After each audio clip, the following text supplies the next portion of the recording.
Silakan ngopi dah. Ngopi sambil merokok bebas. Dah, ngopi merokok. Tidur Yi. Tidur bebas. Umroh ongkos.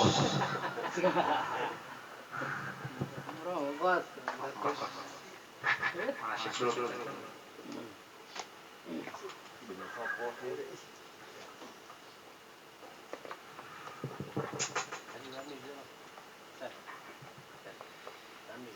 Bismillahirrahmanirrahim. Masih melanjutkan pembahasan kita mengenai tentang bab haji dan umroh. Di minggu yang lalu kita menjelaskan dalil adanya wajibnya haji dan tahun diwajibkannya haji dan keutamaan berhaji. Tahun difardukannya ibadah haji di minggu yang lalu kita sudah bahas diwajibkan oleh Allah di tahun ke-6 hijrahnya baginda Nabi Muhammad SAW. Jadi adanya perintah kewajiban haji bukan hijrah yang pertama, bukan hijrah yang kedua, melainkan hijrah yang ke-6. Hijrahnya baginda Nabi dari kota suci Mekah ke Madinah. Adapun kewajiban yang pertama Allah wajibkan, bahkan diperintahkan kepada umatnya, adalah melaksanakan sholat 5 waktu. Kalau puasa kalau tidak salah di tahun kedua. Jadi masing-masing tidak sekaligus syariat. Ketika di Mekah belum ada tuh perintah haji, belum ada tuh perintah puasa, hanya cukup tauhid saja. 13 tahun lamanya Nabi di kota suci Mekah hanya mengajak orang cukup bertauhid kepada Allah. Belum ada syariat, belum ada tasyrik, belum ada syariat, belum ada perintah haji, belum ada perintah puasa. Cukup beriman kepada Allah, sekalipun agamanya Yahudi, sekalipun agamanya Nasrani, sekalipun agamanya Sabi'in, sekalipun agamanya Majusi, tapi dia beriman kepada Allah, akan adanya hari akhir, akan terjadinya hari kiamat, insya Allah masuk surga. Itu baru betul. Tapi setelah hijrah baginda Nabi dari Mekah ke Madinah, maka disitulah ada kewajiban yang harus dilaksanakan oleh Nabi, dilaksanakan oleh umat baginda Nabi Muhammad. Tergantung bagaimana fenomena atau kejadian yang terjadi kepada Rasulullah Sallallahu Alaihi. Nah, adapun tahun diwajibkannya ibadah haji di pekan yang lalu kita sudah bahas di tahun ke-6 hijrahnya baginda Nabi Muhammad sallallahu alaihi wasallam. Maka pada malam ini kita akan membahas bagian-bagian hukum haji. Apa sih hukum? Hukum adalah aturan. Kalau bahasa kita mungkin undang-undang yang harus dilaksanakan sesuai dengan undang-undang. Jadi hukum adalah ketentuan atau aturan yang sudah ditasyri' oleh Allah, sudah disyariatkan oleh Allah, diperintahkan oleh Rasulullah Sallallahu Alaihi Wasallam, yang mana aturan ini harus dilaksanakan. Maka hukum daripada ibadah haji itu dibagi menjadi 5. Hukum itu tidak lepas daripada 5. Pertama hukumnya fardu ain. Yang kedua hukumnya fardu kifayah. Yang ketiga hukumnya sunnah. Yang keempat hukumnya makruh. Dan yang kelima hukumnya adalah haram. Bagaimana haji yang hukumnya fardu ain? Haji yang wajib fardu ain artinya individu wajib melaksanakan ibadah haji. Karena ibadah haji adalah rukun Islam yang wajib dilaksanakan oleh semua orang Islam, apalagi yang udah angkotnya 4. Ini angkotnya udah 4. Nih kalau gagah haji ditutup nanti sama apa? Iya. Subhanallah. Bagaimana fardu ainnya wajibnya melaksanakan ibadah haji seperti kewajiban sholat yang mana ketika tidak dilaksanakan kita akan mendapatkan dosa. Ketika kita tidak menunaikan ibadah haji berarti kita mempunyai dosa fardu ain karena seperti meninggalkan sholat 5 waktu.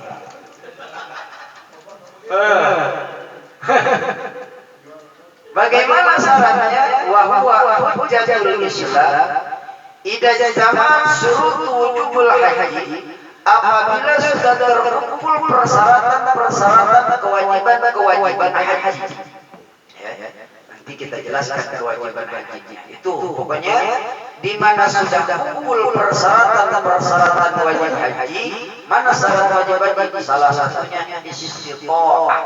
Mampu di sini bukan berarti beli mobil lagi. Haji mah kagak daftar. Doli gitu namanya.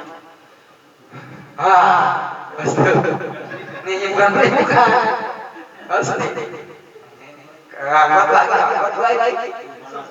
Kagak apa-apa kalau seandainya dari sini ke Mekah naik angkot kamu silakan kalau nggak punya begitu. Cuman kira-kira berapa bulan itu? Kan begitu. Silakan yang banyak naik sepeda aja ada. Karena emang mampunya demikian. Apalagi angkotnya kagak ada alasan. Saya belum mampu.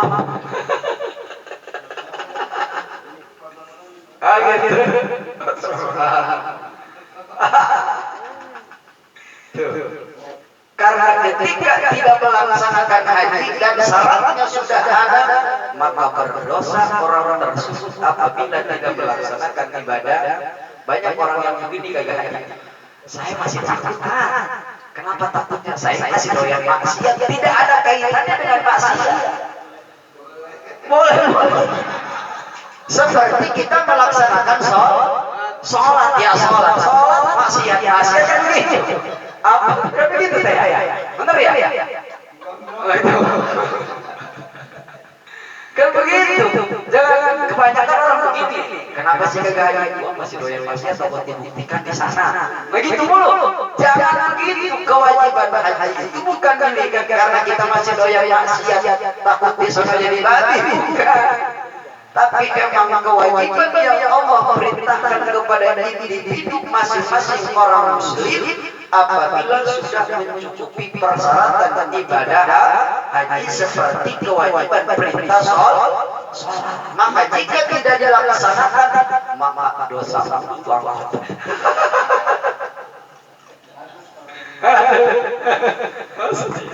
Gue bukan panas-panas sih, memang nyuruh bener ini.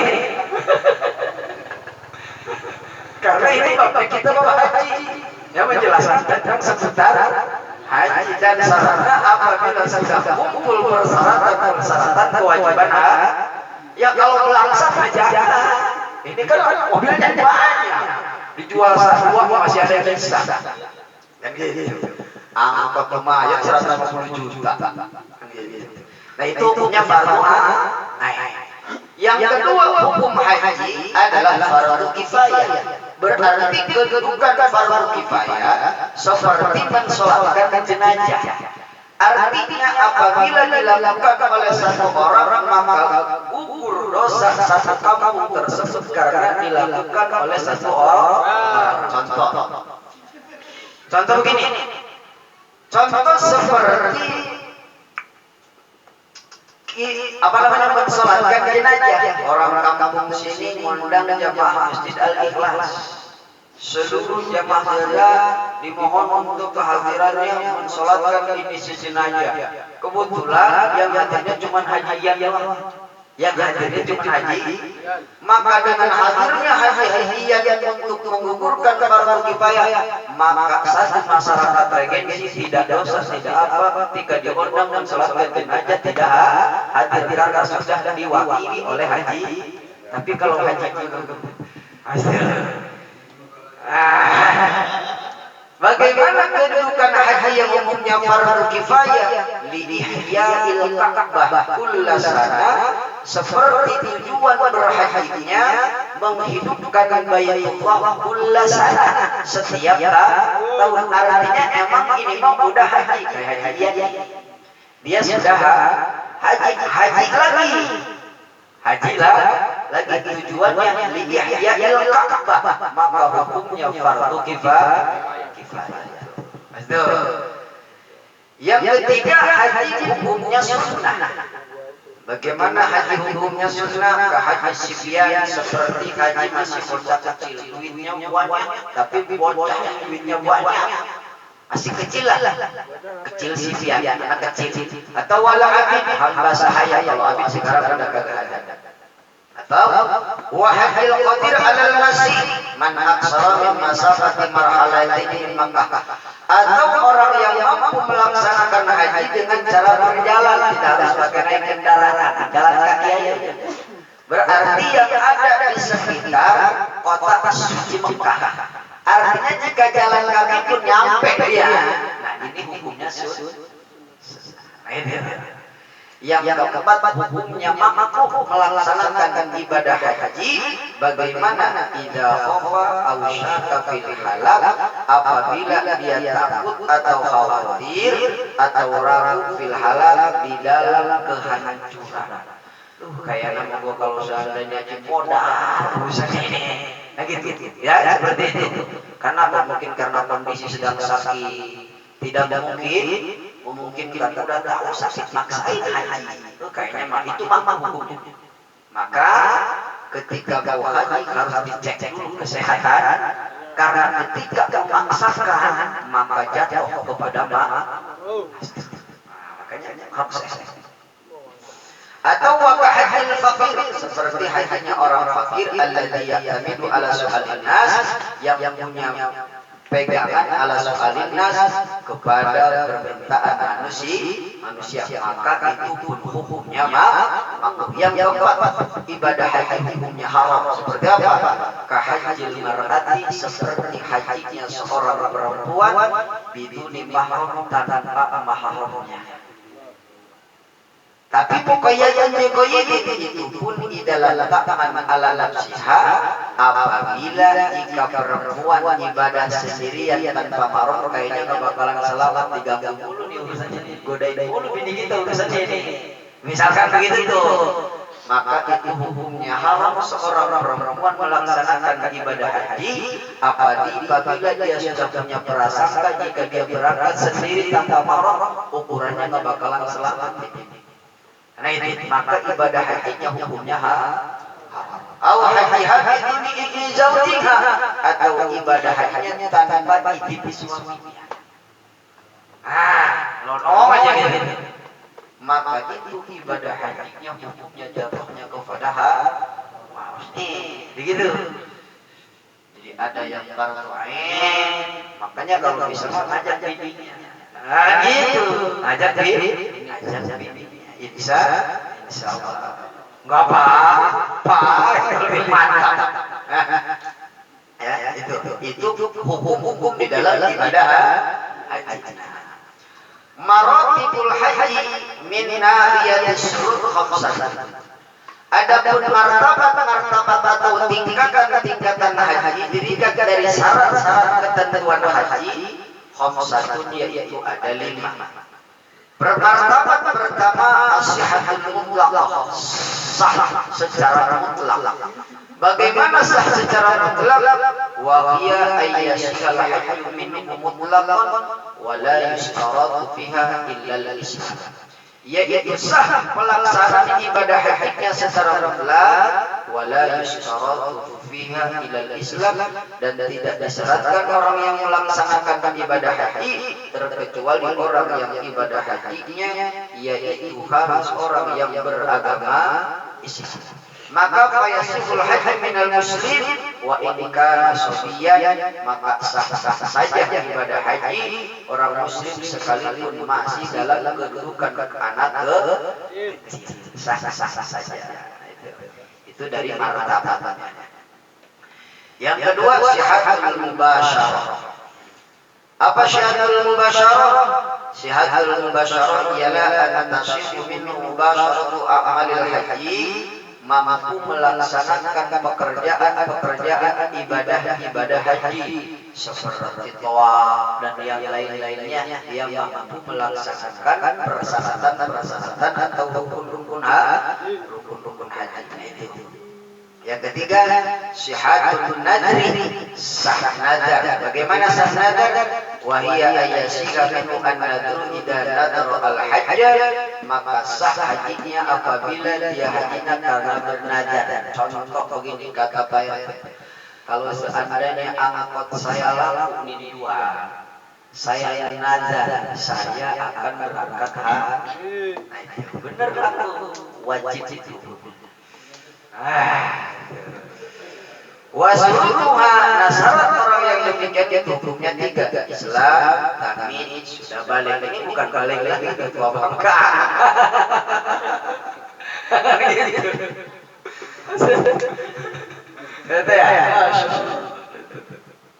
Yang keempat, al-wudu an hajjatil Islam wa huwa ayusqata an fardul haji bi syuruti arba'.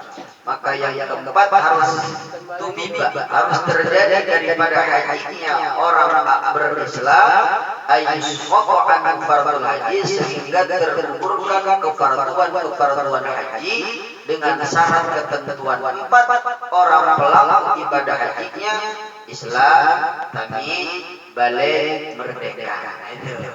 Yang kelima, wajib haji. Wajib haji syaratnya 5. 1 Islam, tamyiz, balik, merdeka, serta mampu untuk melaksanakan ibadah haji. Bagaimana bahasa mampu di sini? Kebanyakan orang haji belum mampu, tapi beli angkot kan heran. Bagaimana?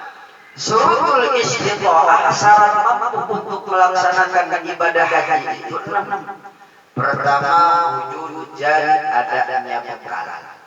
Wa awiyatihi, untuk keluarganya. Wa nafaqatit tahab, dan nafaqah perjalanan. Wal ibad, dan pulang perginya, berarti mampu bayar ongkos haji. Wa nafaqati man ya'muluhu, dan mampu memberikan nafkah keluarga selama ditinggal.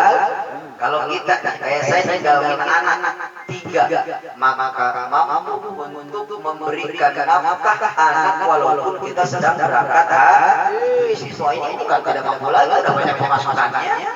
Nah gitu. Wa qawlu dzalika kulluhu fadilan an duyunihi wa an maskanin wa khatamin yahtaju ilaihi. Yang kedua, amnut thariq, selamat perjalanannya. Jadi emang sedang tidak ada perang misalkan. Nah kalau lu aksor jangan. Nah, emang sedang tidak kondusif jangan aksai, mati konyol nanti sana. Nah, itu. Jadi harus selamat perjalanannya. Nah, gitu. Itu syarat mampu di situ. Yang ketiga, wujudul ma'i wa jadi fil mauti, adanya air dan bekal di dalam tempat-tempat yang dibiasakan di dalam perjalanan. Bisa mani mesti dengan harus membeli bekal tersebut. Bahkan kalau travel code disiapin semua, ongkos itu berikut hotel, berikut makan segala macam, tinggal duduk manis, tinggal beli oleh-oleh doang. Kan gitu. Nah yang keempat, istitoah itu ayasbeda alal arqub bila dharin, hendaklah tetap di dalam alal arqub, di dalam kendaraan yang kita tunggangi bila dharin. Emang pesawatnya sedang tidak oleh, artinya emang pesawatnya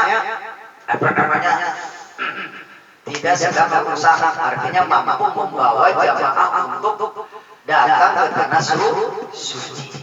Itu syarat istitoah. Kalau seandainya mampunya jalan kaki, silakan. Mau PRT saya berangkatin aja. Mau dari sini jalan kaki sana. Ayo tinggal jalan. Nah, tinggal jalan aja. Itu syarat istitoah di dalam haji. Jadi ada istitoah bin nafsi. Apa istitoah bin nafsi? Berarti jiwa raga kitanya mampu untuk melaksanakan ibadah haji, karena memang ibadah haji itu fisik, ibadah fisik. Rakyatnya repot. Mana wahya al-istito'atu binafsi, mampu binafsi badannya, atau biman yusaidu, atau mampunya orang yang bisa menolongi perjalanan kita bimubasyarati amalil haji, di dalam melaksanakan amal-amal haji. Berarti ini mah orang yang berangkat hajinya yang mudah sesuatu itu repot, harus pakai kursi roda, merepotin orang, harus bayar lagi, repot atau enggak? Makin repot. Tapi kalau mampu, silakan walaupun harus membayar orang mendorong kita untuk melaksanakan persyaratan rukun-rukun haji, karena jika tidak haji dikhawatirkan matinya bisa agama yang bisa agama masuk. Bahaya. Makanya harus jangan dikumpul-kumpulin pakai ibadah. Kalau ibadah hajinya sudah baru kumpulin lagi. Nah, gitu. Ini bapak haji sama. Kayak semalam haji di Jakarta banyak yang nyesel haji bapak haji. Banyak yang nyesel haji bapak haji. Kata saya rumahnya yang sudah 3 tingkat mobil Innova sudah wajib haji. Dolim kepada tukang saya. Nah, gitu. Kalau orang yang tidak mampu main wajib, bagaimana tidak mau mobil kebeli, rumah mewah, maka punya DP segala, buat tabungan segala macam. Maka ketika mati orang demikian, itu masih ada kekhawatiran karena belum melaksanakan rukun ngisi lagi dosanya.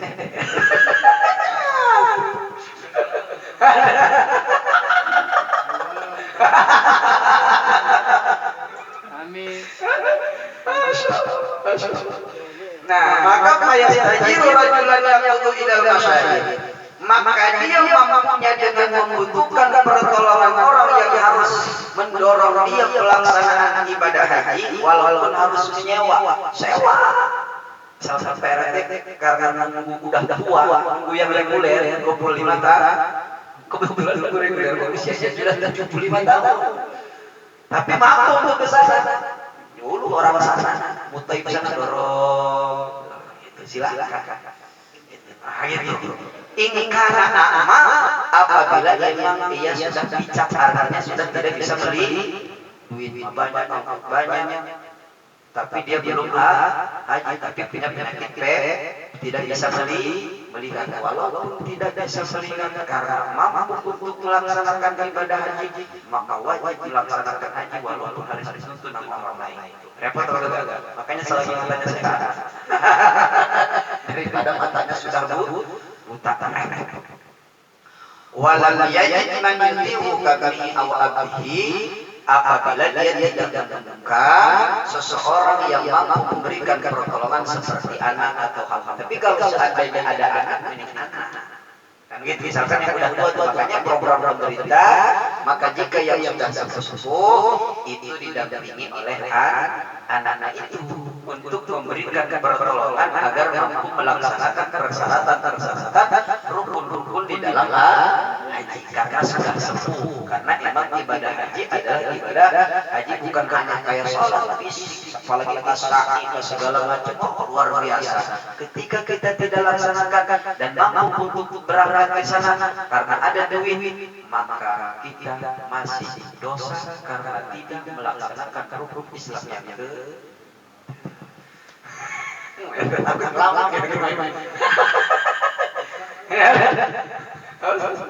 karena apa? Karena memang rukun Islam hukumnya fardu ain juga bagi yang sudah punya yang dilaksanakan jangan. Allah juga tidak memerintahkan. Makan aja masih utang dulu. Yang kedua, istita'atun bil ghaib. Bagaimana istita'ah? Kalau tadi mampu dengan pribadi, duit, segala macam, berarti fasilitas semua dia terpenuh. Nah, kalau sekarang istita'ah bil ghaib, mampu untuk melaksanakan ibadah haji tapi melalui orang lain, berarti haji kosasi. Haji dapat kos gitu. Enggak apa-apa jika mampunya diongkosin sama orang, kagak apa-apa. Itu pun istitoah namanya. Istitoah melaksanakan ibadah haji tapi hajinya haji kosasi. Ongkos haji dapat lebih mantap itu. Ya alhamdulillah ya. Nah, bahwa Allah yastati'a ayu haji bi nafsi walakin yastati'u ayastajira. Atau begini mampunya, dia mampunya yaitu untuk menyewa selainnya. Artinya ada jaminan untuk ongkos ibadah haji. Saya punya jaminan apa tuh? Misalkan gitu, saya dari adalah. Nah, itu bisa. Oh iya, itu namanya sudah istitoah kuasa seperti itu. Maka fayajibu alaihi al-istinabah bimalihi in qadara alaihi aw ya'dad liman yuti'u. Atau kita pinjam kepada orang lain tapi punya jaminan untuk membayar. Kayak itu boleh. Bahkan dulu ada seorang guru itu, dia bukan tidak punya duit, saking pengen agar berbagi hukum hutang menolong kepada orang lain itu berjalan karena duitnya pakai ibadah haji. Suruh pinjam duit kepada orang yang kagak punya sedekah. Ini anak keluarga begitu tahu ini. Apa ya gak punya duit, pasti duitnya banyak. Tetapi ketika ada salah satu anak yang untuk berangkat haji, udah kamu cari utang duit sana kepada orang yang kagak kerja. Siapa? Ketemu ternyata terus saya cari kamu pinjam sana. Artinya apa? Karena wa may yuridillah qardan hasanah. Barang siapa yang menghutangkan tujuan kebaikan, berarti menghutangkan uang karena untuk pelaksanaan ibadah, qardan hasanah fa yudha'ifu lahu, maka akan dilipat gandakan oleh Allah Subhanahu wa taala. Yang penting jangan sampai renir. Pas ya. Kagak beres. Itu namanya istitoah. Jadi istitoah bisa melalui pertolongan orang lain, bisa emang punya sendiri. Itu namanya istitoah. Makanya sah-sah saja haji kosasi pun. Artinya haji dapat kosnya sah-sah saja. Walaupun kagak kos sendiri. Nah itu. Haji maksud dapat usuran. Nah gitu ya. Nah itu. Berikutnya amalul haji, adapun pekerjaan haji. Pekerjaan haji pertama adalah rukun. Yang kedua wajib, yang ketiga sunnah. Sebelum RT haji harus haji dulu ilmunya. Nah begitu ya. Kayak kita sholat. Pertama rukun. Ini pekerjaan yang harus dilaksanakan. Rukun. Yang kedua kewajiban. Yang ketiga sunnah. Ada rukun allati la yasihu al-hajju biduniha, tidak akan sah ibadah haji kita jika kita tidak melaksanakan rukun tersebut. Ya.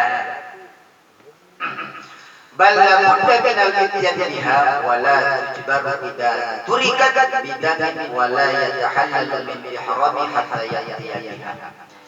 Yang kedua wajib. Kalau tadi rukun, kalau sekarang wajib. Kalau wajib allati yasihu al-hajju biduniha, yaitu pekerjaan ibadah haji yang sah ibadahnya biduniha tanpa yaitu rukun. Walakin yujbaru tarfa bidamin, apabila meninggalkan kewajiban hajinya sah, cuman nanti harus diganti dengan bayar dam.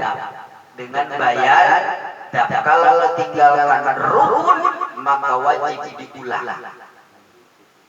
Contoh begini, kata hajian pas ya Allah, dulu pas gua haji kagak cukup ya Allah, tapi udah pulang. Nah ini udah pulang, berarti itu hajinya wajib dikodok. karena belum sah. Karena rukun hajinya belum terlaksana. Berbeda dengan kewajiban. Kalau kewajiban sah-sah saja, mungkin karena melanggar larangan yang dilarang ketika haji, seperti mencabut apa, seperti membunuh. Itu kan seperti itu. Ibadah hajinya masa cuma nanti wajib bayar, motong kambing.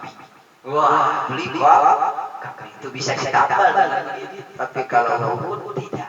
Tapi kalau kewajiban masih ada dispensasi dari Allah, ada kemurahan hukum dari Allah, tidak harus diulang, cukup bayar dam dengan membayar dam potong kambing. Begitu. Kalau onta ya onta, kalau kambing ya kambing.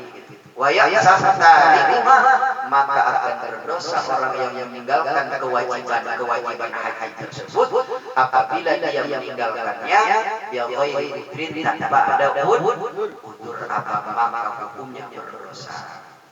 Yang ketiga, rukun pekerjaan di dalam haji adalah sunnah. Bagaimana? Wahiyya allati la yata'allaqu biha syai'un, yaitu sunnah di dalam haji adalah perbuatan-perbuatan yang tidak ada kaitannya dengan rukun, tidak ada kaitannya dengan kewajiban, sekalipun kesunahannya ditinggalkan maka sah hajinya. Nah gitu, cuma sah. Seperti sholat. Seperti sholat kita cuma rukun-rukunnya doang. Allahu Akbar, sedekah kagak, doa iftitah kagak, baca surat kagak. Udah kayak sholat anak kecil aja udah gitu. Kalau sholat anak kecil cuma sah saja, cuma mengerjakan rukun saja, sunnahnya mah dia tidak ia kerjakan, sah sholatnya. Seperti rukun sholat jam 17 kita laksanakan gitu. Allahu Akbar. Allahu Akbarnya doang, sedekah kagak, baca doa iftitah kagak, Fatihah baca. Setelah Fatihah, Allahu Akbar. Kagak baca tasbih. Subhanallahu liman hamidah. Kagak baca Rabbana lakal hamd. Udah pokoknya gerakan, cuma kalau pekerjaan cuma 5. Allahu Akbar, takbiratul ihram, terus apa lagi? Baca Fatihah, baca tahiyat, baca sholawat dan baca salam itu yang diucapkan. Keduduknya gerakan semua gitu. Kagak baca bibiri, kagak baca segala macam. Sah sholatnya, cuma tidak mendapatkan pahala sunnah. Nah, sama di dalam ibadah haji pun seperti itu. Sah hajinya ketika hanya mengerjakan rukun haji saja, tidak melaksanakan kesunahan yang ada di dalam haji. Mana saya? Nah, ada pun rukun haji itu 6 rukunnya. Pertama ihram. Yang kedua wukuf di Arafah. Yang ketiga tawaf. Yang keempat sa'i. Yang kelima nyukur. Yang keenam tartib. Apa tartib? Runtut. Harus wukuf